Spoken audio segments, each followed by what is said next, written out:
പനമരക്കാടേ പറവകൾ കൂടെ മറുമുறை ഒരു മുறை പാർപ്പോമാ. ഇതാണ് പനമ്പഴം.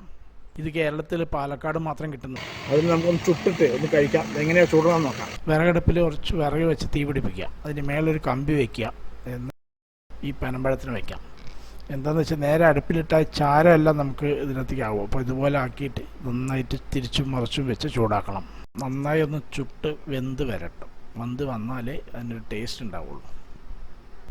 വീണ്ടും അതിനൊന്ന് തിരിച്ചു വയ്ക്കാം. തിരിച്ചു വെച്ചിട്ട് ചൂടാക്കുക. നന്നായിട്ട് അത് വെന്ത് വരട്ടെ. പനമ്പഴം ചുട്ട് തിന്നലാണ് പരിപാടി. ആർക്കെങ്കിലും കിട്ടുവാണെങ്കിൽ ഒന്ന് ട്രൈ ചെയ്ത് നോക്കൂ. വീണ്ടും ഒന്നുകൂടി തിരിച്ച് വയ്ക്കാം. നന്നായി വെന്ത് വന്നിട്ടുണ്ടത്. ഇനി നമുക്കിത് എങ്ങനെ കഴിക്കാം എന്നുള്ളത് കൂടെ നോക്കാം. ഒരു പേപ്പർ കൊണ്ടോ തുണി കൊണ്ടോ എന്നൊക്കെ ആ ചാരം മുഴുവൻ തുടച്ച് കളയുക വൃത്തിയായിട്ട്. ആ ചാരം മുഴുവനുമായിട്ട് നന്നായി തുടയ്ക്കാം.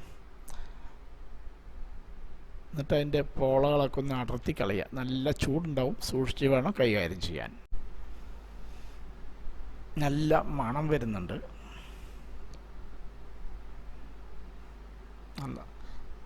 നല്ല മണമുണ്ട്. അതൊന്ന് ഇനി നമുക്കത് എങ്ങനെയാണ് കഴിക്കാമെന്ന് നോക്കാം.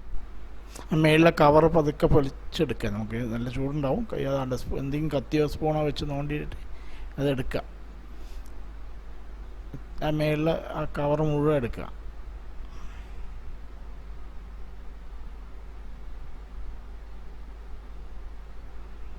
മുൻപൊക്കെ കുട്ടിക്കാലത്ത് ഞങ്ങൾ ഇതുപോലെയാണ് കഴിച്ചുകൊണ്ടിരുന്നത്. ഇനി നമുക്ക് കുറച്ച് പരിഷ്കാരമൊക്കെ ആവാം. കംപ്ലീറ്റ് അങ്ങോട്ട് തൊലിച്ചെടുത്തിട്ട് ഒരു സ്പൂൺ ഉപയോഗിച്ച് നമുക്കതിനെ ചിരണ്ടി എടുക്കാം. ചിരണ്ടിക്കടുത്ത് ഒരു ക്രീം കിട്ടും. ആ ക്രീം നല്ല ടേസ്റ്റാണ്. ആ സ്പൂൺ ഉപയോഗിച്ച് അതിന് മുഴുവനായിട്ട് അങ്ങോട്ട് ചുരണ്ടിയെടുക്കാം. അതുപോലെ ചുരണ്ടിയെടുത്തിട്ട് കഴിച്ചു നോക്കൂ. ഇതെങ്ങനെ ക്രീം കിട്ടും. നല്ല ടേസ്റ്റാണ്. ഒന്ന് ട്രൈ ചെയ്യൂ.